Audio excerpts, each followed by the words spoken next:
ढोलकपुर गांव में एक मछुआरा अपनी पत्नी के साथ रहता था। वह सुबह के 4 बजे ही घर से नदी की ओर निकल जाता और वहां जाल डालकर दिन भर मछली पकड़ता था। शाम तक जितनी मछली पकड़ पाता उसे बेचकर प्राप्त पैसे से अपना घर चलाता था। आमदनी अधिक नहीं थी क्योंकि कभी ढेर सारी मछलियां फंसती तो कभी बहुत ही कम। जैसे तैसे उसके दिन गुजर रहे थे। इस पर भी वह संतुष्ट था और सुख चैन से अपना जीवन बसर करने की कोशिश करता था। लेकिन उसकी पत्नी लालची थी। मछुआरा ज़्यादा मेहनत कर अधिक से अधिक पैसे कमाकर उसे खुश करने की कोशिश किया करता था, लेकिन कभी उसे खुश नहीं कर पाता था। एक दिन वह नदी में जाल डालकर बैठ गया। बहुत देर तक जाल डाले रहने के बाद भी एक भी मछली जाल में नहीं फंसी। वह निराश होकर लौटने का मन बनाने लगा कि तभी उसे जाल कुछ भारी लगा। वह खुश हो गया कि शायद कोई बड़ी मछली फंस गई है। उसने जल्दी जल्दी जाल खींचा। जाल में एक सुनहरी मछली फंसी हुई थी। मछुआरा उसे देखने लगा। तब वह मछली बोली, मछुआरा भाई, मैं इस नदी की रानी हूँ। मुझ पर दया करो, मुझे छोड़ दो। मैं तुम्हारी हर इच्छा पूरी करूँगी। मछुआरे को मछली पर दया आ गई।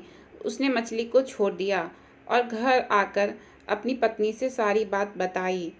तो उसकी पत्नी ने गुस्सा होते हुए कहा, तुमने उससे कुछ क्यों नहीं मांगा? अभी जाओ नदी और उससे कुछ खाने पीने का सामान मांग कर लाओ। मछुआरा नदी पर पहुंचा और जोर से चिल्लाया, मछली रानी, मछली रानी, मछली रानी, बाहर तो आओ, मेरी एक विनती सुन लो। कुछ ही देर में मछली पानी के ऊपर आ गई। क्या बात है मछुआरे भाई, क्यों बुलाया? मछली बोली, मछली रानी, मैं और मेरी पत्नी दोनों भूखे हैं।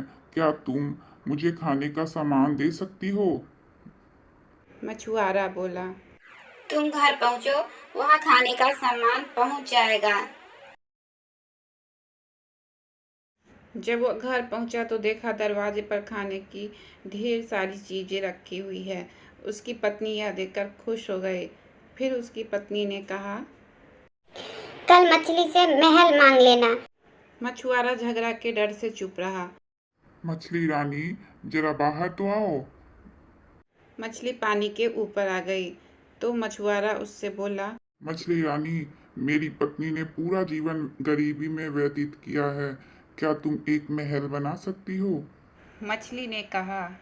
ठीक है, तुम घर जाओ, वहाँ महल बना हुआ मिलेगा। मछुआरा घर गया तो देखा झोपड़ी की जगह पर महल है। उसकी पत्नी भी बहुत खुश थी। उसकी पत्नी ने कहा, महल तो रानी जैसा मिल गया है, लेकिन बिना सेवक सेविकाओं के रानी होने का क्या फ़ायदा। कल तो मछली से सेवक सेविकाएं भी मांग लेना। मछुआरे ने पत्नी को समझाने की कोशिश की, मगर उसकी पत्नी नहीं मानी। मछुआरा अपनी पत्नी की इच्छाओं से तंग आ गया था। वह मछली के पास जाने से मना कर दिया। इस पर उसकी पत्नी उससे झगड़ने लगी। दुखी मछुआरा फिर से नदी पर गया और मछली को पुकारने लगा। मछली रानी, अरे ओ मछली रानी, बाहर तो आओ। फिर मछली बाहर आई और बोली, अब तुम्हारी पत्नी की क्या इच्छाएं हैं? मछुआरा बोला, आज मैं अपनी इच्छा लेकर आया हूँ। कहो, क्या चाहते हो? मछली बोली, मैं चाहता हूँ कि तुमने अभी तक जितना कुछ दिया वो सब वापस ले लो। एक बात मुझे समझ आ गई है, इच्छाओं का कोई अंत नहीं है।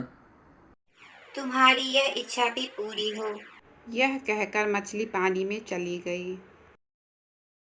मछुआरा जब घर पहुंचा तो देखा सब कुछ पहले जैसा हो गया था। मछुआरे ने पत्नी से कहा, अपनी आंखों पर पड़ा लोभ का पर्दा हटाओ। जितना लालच करोगी उतना और लालच बढ़ेगा। इसलिए जीवन में जो है उसमें संतुष्ट रहना सीखो।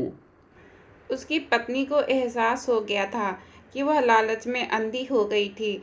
वह मछुआरे से क्षमा मांगी। उसके बाद उसे जीवन में जो मिला उसमें अपने पति के साथ संतुष्ट रही। मोरल ऑफ द स्टोरी, लालच का कोई अंत नहीं। जो लालच में अंधा हो जाता है वह जीवन में कभी सुख नहीं रह सकता।